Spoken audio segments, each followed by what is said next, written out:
Здравствуйте! Вы смотрите информационную программу «Вести Тимана», в студии Мария Ледовских. Сотрудники правоохранительных органов в выходные и праздничные дни уделяют особое внимание безопасности. Как сообщает отделение ГИБДД Сосногорска, на территории Республики Коми из-за грубых нарушений правил дорожного движения взрослыми произошло 3 ДТП, в которых пострадало 4 несовершеннолетних детей. В Сосногорском районе произошло 1 ДТП с материальным ущербом и 1 ДТП с пострадавшим.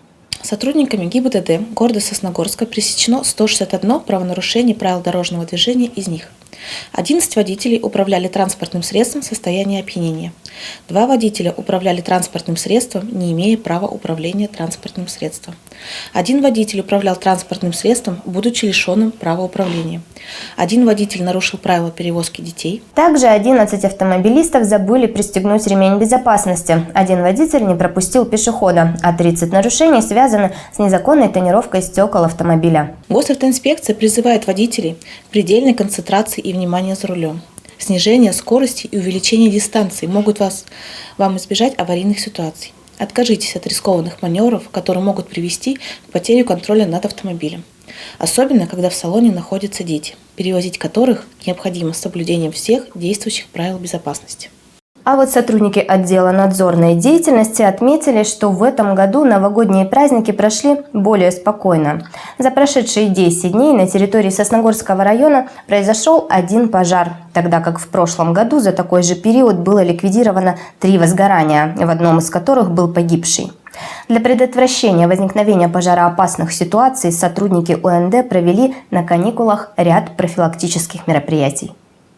Поквартирные подворовые обходы в жилом секторе с целью предупреждения и минимизации пожаров.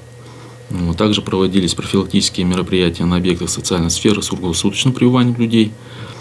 Также мы посещали стационар Сосногорской центральной районной больницы. В том числе посетили социально-реабилитационный центр для несовершеннолетних, где также у нас проводились беседы с персоналом и, соответственно, с воспитанниками. В связи с продолжающимися морозами сотрудники ведомства обращают внимание жителей на соблюдение правил пожарной безопасности в быту. Особенно это касается правил пользования отопительными печами. Лучше топить несколько раз в день, но в коротких промежутках, так скажем, чтобы не было перекала печи. Соответственно, не допускать перегрузку электрических сетей, то есть не включать одновременно мощные источники электропитания, чтобы не произошло у нас какого-либо короткого замыкания, либо еще каких-либо последствий. Хотелось бы обратиться в том числе к родителям, чтобы они также беседовали со своими детьми, чтобы они не допускали неосторожного обращения с огнем. К слову, детская шалость нередко становится причиной пожаров. Будьте внимательны и осторожны и соблюдайте правила пожарной безопасности.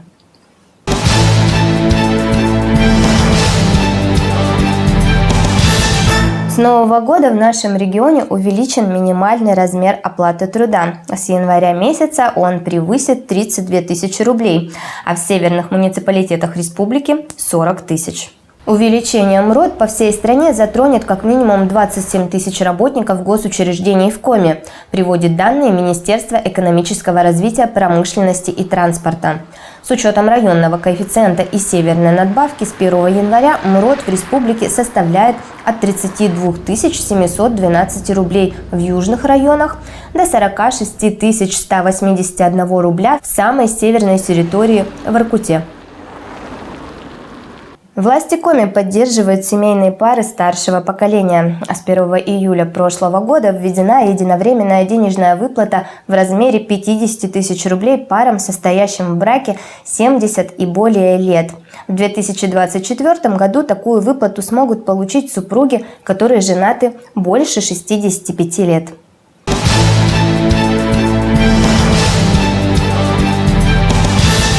С 1 января в реализацию дополнительных общеразвивающих образовательных программ внедряется социальный сертификат. Баланс сертификата будет выражен не в денежном эквиваленте, а в часах недельной нагрузки по программам дополнительного образования. С 2018 года по настоящее время в муниципальном районе Сосногорска выдавались сертификаты учета для зачисления на бесплатные программы и сертификаты ПФ, как мы их называем, для зачисления на платные программы, которые реализуются в учреждениях дополнительного образования и 2 учреждениях негосударственного сектора.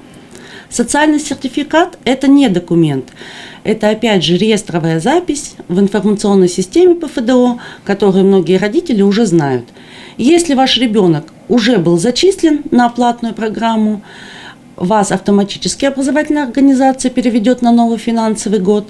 Те дети, которые не успели в сентябре зачислиться, такая возможность с учетом нового финансового года появится в январе 2024 года. Муниципалитет определит максимум недельной нагрузки для ребенка по дополнительным общеразвивающим программам, которая покрывается средствами бюджета. Перевод часов в денежный эквивалент будет осуществляться автоматически на этапе подачи заявки на обучение в соответствии с установленными муниципалитетом нормативными затратами. Сотрудники Сосногорской ЦРБ призывают жителей начать Новый год с заботы о своем здоровье. Двери лечебного заведения уже открыты для прохождения диспансеризации. Профилактический осмотр можно пройти быстро и комфортно, без ущерба для личного времени. В день обращения у вас берется анкета, которую вы заполняете, проводятся антропометрические данные. В этот же день возможен забор анализа крови, снятие кардиограммы, осмотр гинеколога у женщин, прохождение маммографии и флюорографии. Также по показаниям в зависимости от возраста назначается спирометрия и ЭКГ. Для прохождения диспансеризации достаточно обратиться к врачу-терапевту или в кабинеты профилактики, которые расположены в детском и взрослом отделениях. Стоит отметить, что в 2023 году профилактический осмотр в Сосногорском районе прошло 8720 человек. Из этого числа людей, которые прошли профилактический медосмотр, было выявлено 10 человек с онкологическими заболеваниями, 4 человека сахарный диабет и 11 человек с заболеваниями сердечно-сосудистой системы. 4 человека – это была бронхолегочная система.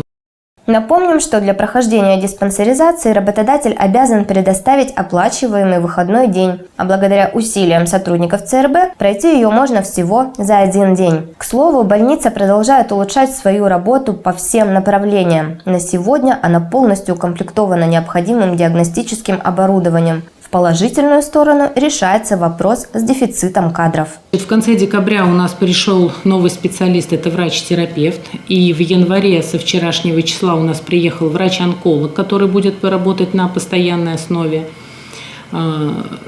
Также с 15 января приступает к работе еще один врач-терапевт. Поэтому доступность пациентов к врачам первичного звена у нас улучшается.